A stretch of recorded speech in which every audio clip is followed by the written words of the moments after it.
आज बुधवार के दिन सिर्फ 2 मिनट सुन लेना। यह गणेश मंत्र आपके पुत्र की सभी इच्छाएं पूरी हो जाएंगी। जी हाँ प्रिय भक्तों, यदि आप भी अपने किसी दुख से परेशान हैं और आपके दुख से आपका पुत्र परेशान है, तब यह गणेश मंत्र आपके लिए बहुत लाभदायक है। जी हाँ प्रिय भक्तों, क्योंकि बुधवार का दिन श्री गणेश भगवान का सबसे प्रिय और पावन दिन है। इस दिन जो भक्त भी सच्चे मन और श्रद्धा भाव के साथ श्री गणेश भगवान के इस मंत्र का उच्चारण या श्रवण 108 बार कर लेते हैं, तो श्री गणेश भगवान उसके जीवन में अपार खुशियाँ दे देते हैं। जी हाँ प्रिय भक्तों, क्योंकि श्री गणेश भगवान की पूजा अर्चना देवताओं में सर्वप्रथम की जाती है, इसलिए जो भी सच्चे मन से और सच्ची श्रद्धा के साथ श्री गणेश भगवान के मंत्र का उच्चारण करेंगे, तो श्री गणेश भगवान उसकी विनती बहुत जल्द सुन लेंगे। आपके घर में यदि दुख है और आपका व्यापार भी नहीं चल रहा है, तब भी यह मंत्र आपके लिए बहुत लाभदायक है।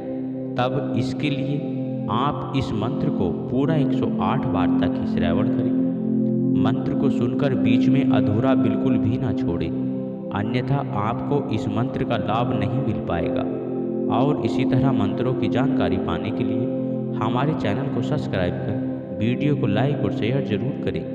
और श्री गणेश भगवान की कृपा पाने के लिए और अपने पुत्र की सभी इच्छाएं पूरी होने के लिए कमेंट में जय श्री गणेश जरूर लिखें। तो आइए सुनते हैं श्री गणेश भगवान का यह चमत्कारी सिद्ध मंत्र।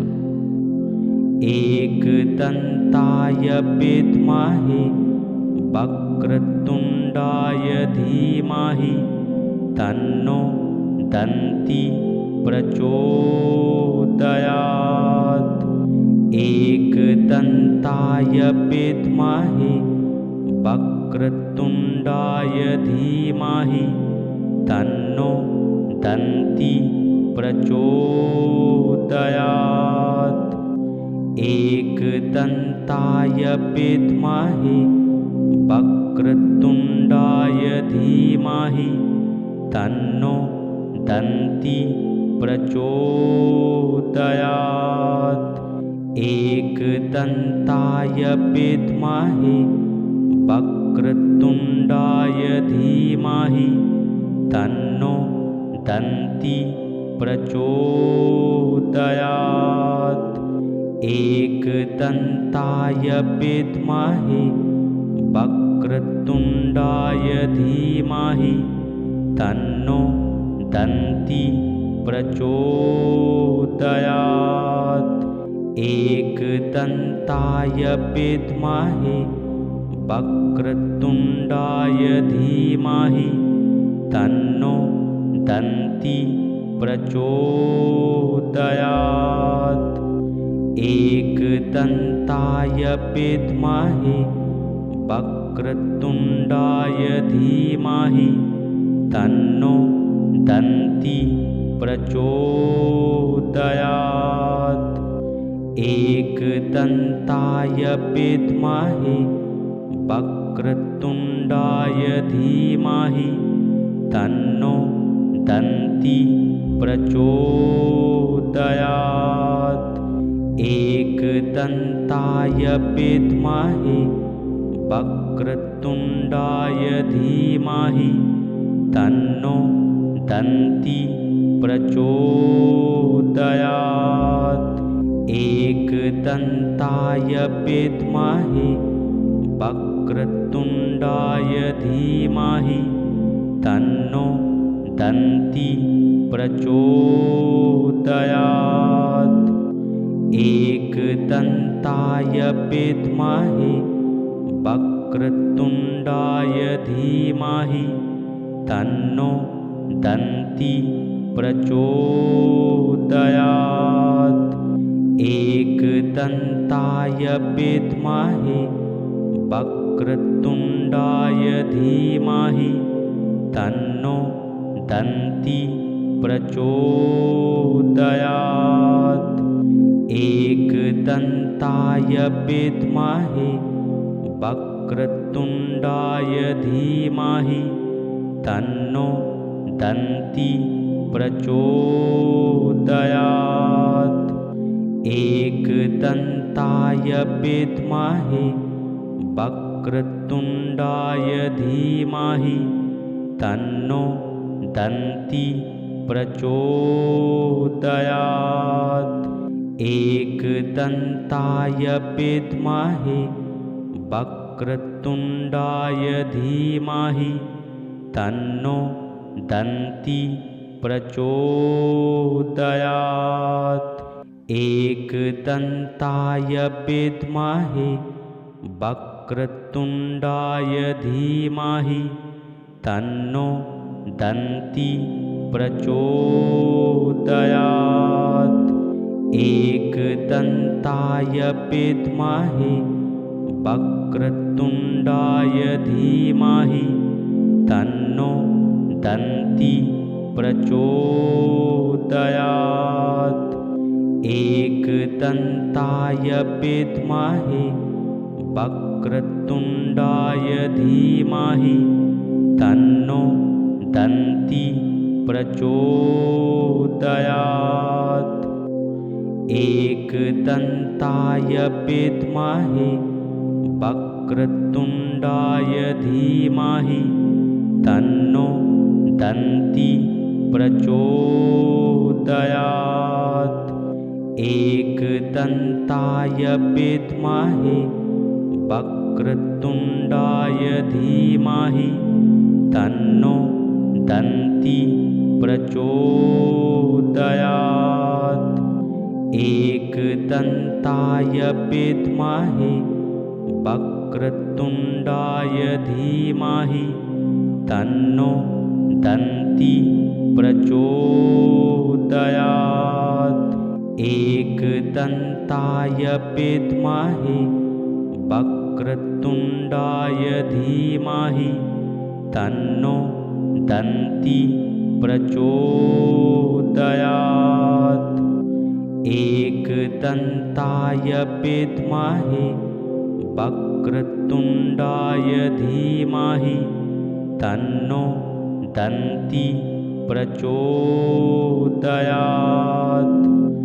एकदन्ताय विद्महे वक्रतुण्डाय धीमहि तन्नो दन्ती प्रचोदयात्। एकदन्ताय विद्महे वक्रतुण्डाय धीमहि तन्नो दन्ती प्रचोदयात्। एकदन्ताय विद्महे वक्रतुण्डाय धीमहि तन्नो दन्ती प्रचोदयात्। एकदन्ताय विद्महे वक्रतुण्डाय धीमहि तन्नो दन्ती प्रचोदयात्। एकदन्ताय विद्महे वक्रतुण्डाय धीमहि तन्नो दन्ती प्रचोदयात्। एकदन्ताय विद्महे वक्रतुण्डाय धीमहि तन्नो दन्ती प्रचोदयात्। एकदन्ताय विद्महे वक्रतुण्डाय धीमहि तन्नो दन्ती प्रचोदयात्। एकदन्ताय विद्महे वक्रतुण्डाय धीमहि तन्नो दन्ती प्रचोदयात्। एकदन्ताय विद्महे वक्रतुण्डाय धीमहि तन्नो दन्ती प्रचोदयात्। एकदन्ताय विद्महे वक्रतुण्डाय धीमहि तन्नो दन्ती प्रचोदयात्। एकदन्ताय विद्महे वक्रतुण्डाय धीमहि तन्नो दन्ती प्रचोदयात्।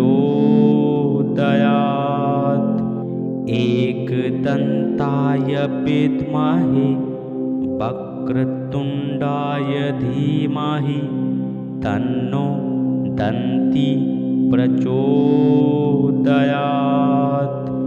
एकदन्ताय विद्महे वक्रतुण्डाय धीमहि तन्नो दन्ती प्रचोदयात्।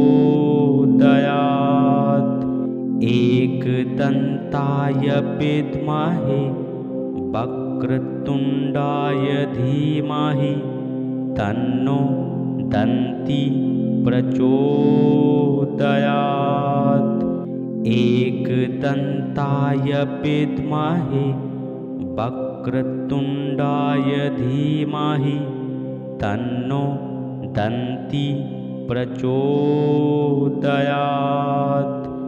एकदन्ताय विद्महे वक्रतुण्डाय धीमहि तन्नो दन्ती प्रचोदयात्।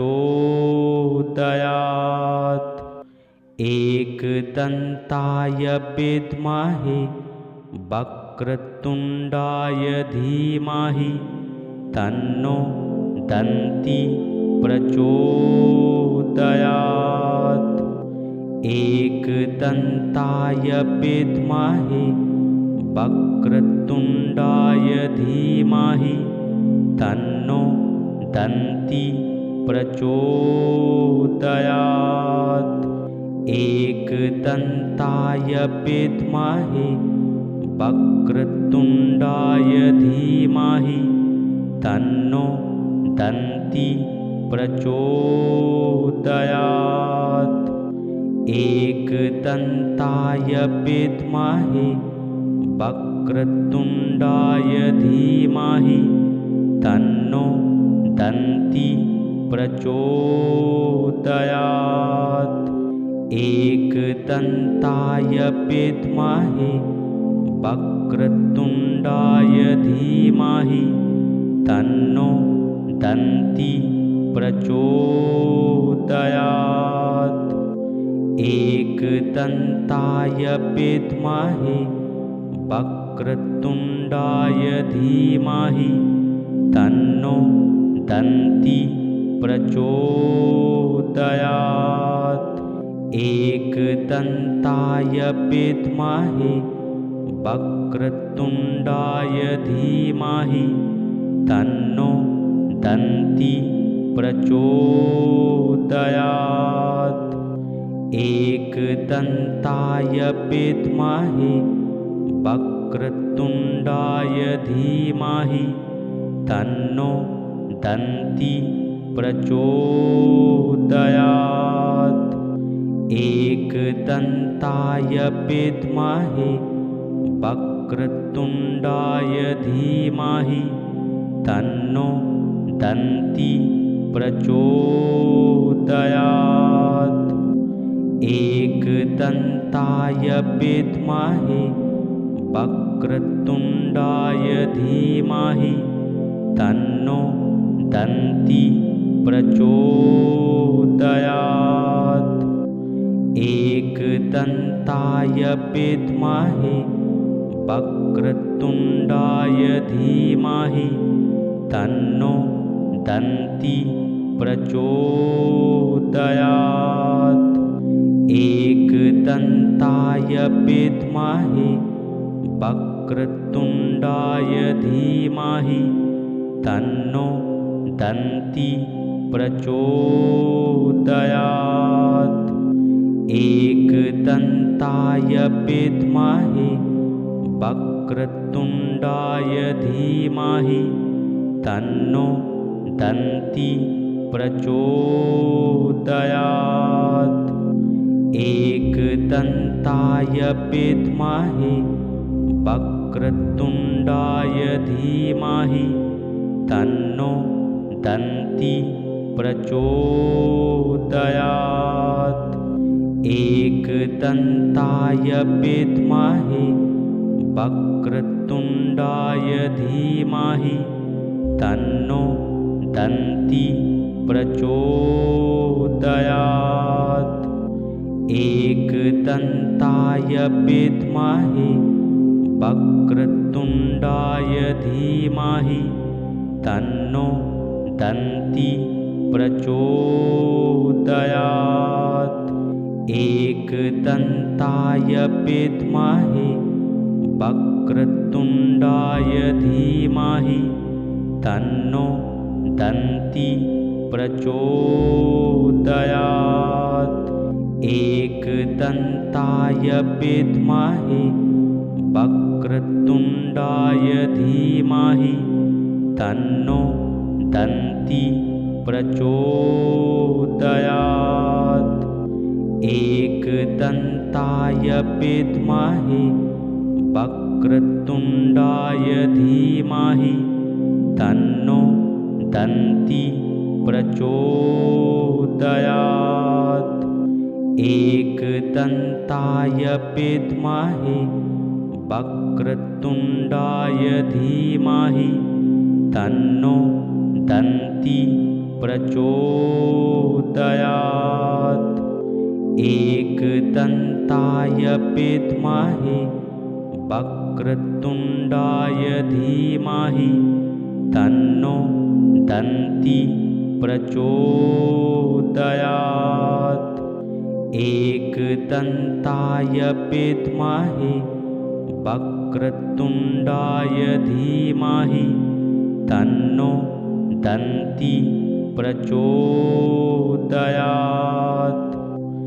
एकदन्ताय विद्महे वक्रतुण्डाय धीमहि तन्नो दन्ती प्रचोदयात्। एकदन्ताय विद्महे वक्रतुण्डाय धीमहि तन्नो दन्ती प्रचोदयात्। एकदन्ताय विद्महे वक्रतुण्डाय धीमहि तन्नो दन्ती प्रचोदयात्। एकदन्ताय विद्महे वक्रतुण्डाय धीमहि तन्नो दन्ती प्रचोदयात्। एकदन्ताय विद्महे वक्रतुण्डाय धीमहि तन्नो दन्ती प्रचोदयात्। एकदन्ताय विद्महे वक्रतुण्डाय धीमहि तन्नो दन्ती प्रचोदयात्। एकदन्ताय विद्महे वक्रतुण्डाय धीमहि तन्नो दन्ती प्रचोदयात्। एकदन्ताय विद्महे वक्रतुण्डाय धीमहि तन्नो दन्ती प्रचोदयात्। एकदन्ताय विद्महे वक्रतुण्डाय धीमहि तन्नो दन्ती प्रचोदयात्। एकदन्ताय विद्महे वक्रतुण्डाय धीमहि तन्नो दन्ती प्रचोदयात्। एकदन्ताय विद्महे वक्रतुण्डाय धीमहि तन्नो दन्ती प्रचोदयात्। एकदन्ताय विद्महे वक्रतुण्डाय धीमहि तन्नो दन्ती प्रचोदयात्। एकदन्ताय विद्महे वक्रतुण्डाय धीमहि तन्नो दन्ती प्रचोदयात्। एकदन्ताय विद्महे वक्रतुण्डाय धीमहि तन्नो दन्ती प्रचोदयात्। एकदन्ताय विद्महे वक्रतुण्डाय धीमहि तन्नो दन्ती प्रचोदयात्। एकदन्ताय विद्महे वक्रतुण्डाय धीमहि तन्नो दन्ती प्रचोदयात्।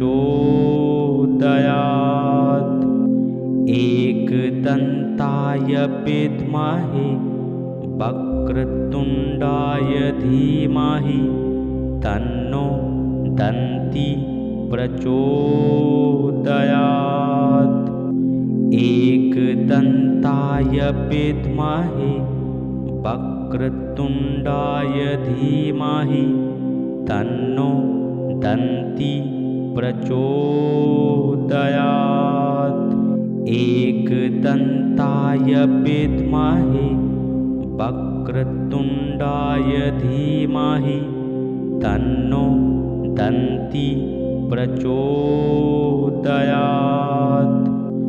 एकदन्ताय विद्महे वक्रतुण्डाय धीमहि तन्नो दन्ती प्रचोदयात्। एकदन्ताय विद्महे वक्रतुण्डाय धीमहि तन्नो दन्ती प्रचोदयात्। एकदन्ताय विद्महे वक्रतुण्डाय धीमहि तन्नो दन्ती प्रचोदयात्। एकदन्ताय विद्महे वक्रतुण्डाय धीमहि तन्नो दन्ती प्रचोदयात्। एकदन्ताय विद्महे वक्रतुण्डाय धीमहि तन्नो दन्ती प्रचोदयात्। एकदन्ताय विद्महे वक्रतुण्डाय धीमहि तन्नो दन्ती प्रचोदयात्। एकदन्ताय विद्महे वक्रतुण्डाय धीमहि तन्नो दन्ती प्रचोदयात्। एकदन्ताय विद्महे वक्रतुण्डाय धीमहि तन्नो दन्ती प्रचोदयात्।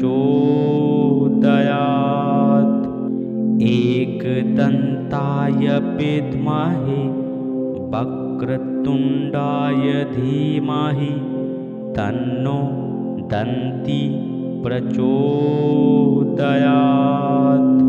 एकदन्ताय विद्महे वक्रतुण्डाय धीमहि तन्नो दन्ती प्रचोदयात्। एकदन्ताय विद्महे वक्रतुण्डाय धीमहि तन्नो दन्ती प्रचोदयात्। एकदन्ताय विद्महे वक्रतुण्डाय धीमहि तन्नो दन्ती प्रचोदयात्। एकदन्ताय विद्महे वक्रतुण्डाय धीमहि तन्नो दन्ती प्रचोदयात्। एकदन्ताय विद्महे वक्रतुण्डाय धीमहि तन्नो दन्ती प्रचोदयात्। एकदन्ताय विद्महे वक्रतुण्डाय धीमहि तन्नो दन्ती प्रचोदयात्। एकदन्ताय विद्महे वक्रतुण्डाय धीमहि तन्नो दन्ती प्रचोदयात्। एकदन्ताय विद्महे वक्रतुण्डाय धीमहि तन्नो दन्ती प्रचोदयात्। एकदन्ताय विद्महे वक्रतुण्डाय धीमहि तन्नो दन्ती प्रचोदयात्। एकदन्ताय विद्महे वक्रतुण्डाय धीमहि तन्नो दन्ती प्रचोदयात्। एकदन्ताय विद्महे वक्रतुण्डाय धीमहि तन्नो दन्ती प्रचोदयात्। एकदन्ताय विद्महे वक्रतुण्डाय धीमहि तन्नो दन्ती प्रचोदयात्।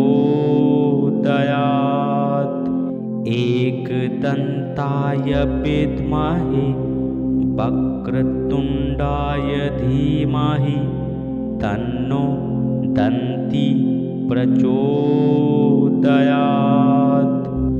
एकदन्ताय विद्महे वक्रतुण्डाय धीमहि तन्नो दन्ती प्रचोदयात्। एकदन्ताय विद्महे वक्रतुण्डाय धीमहि तन्नो दन्ती प्रचोदयात्। एकदन्ताय विद्महे वक्रतुण्डाय धीमहि तन्नो दन्ती प्रचोदयात्। एकदन्ताय विद्महे वक्रतुण्डाय धीमहि तन्नो दन्ती प्रचोदयात्। एकदन्ताय विद्महे वक्रतुण्डाय धीमहि तन्नो दन्ती प्रचोदयात्। एकदन्ताय विद्महे वक्रतुण्डाय धीमहि तन्नो दन्ती प्रचोदयात्। एकदन्ताय विद्महे वक्रतुण्डाय धीमहि तन्नो दन्ती प्रचोदयात्। एकदन्ताय विद्महे वक्रतुण्डाय धीमहि तन्नो दन्ती प्रचोदयात्। एकदन्ताय विद्महे वक्रतुण्डाय धीमहि तन्नो दन्ती प्रचोदयात्। एकदन्ताय विद्महे वक्रतुण्डाय धीमहि तन्नो दन्ती प्रचोदयात्। एकदन्ताय विद्महे वक्रतुण्डाय धीमहि तन्नो दन्ती प्रचोदयात्। एकदन्ताय विद्महे वक्रतुण्डाय धीमहि तन्नो दन्ती प्रचोदयात्।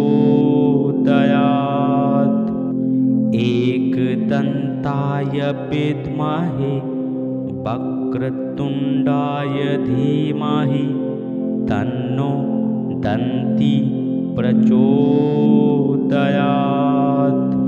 एकदन्ताय विद्महे वक्रतुण्डाय धीमहि तन्नो दन्ती प्रचोदयात्।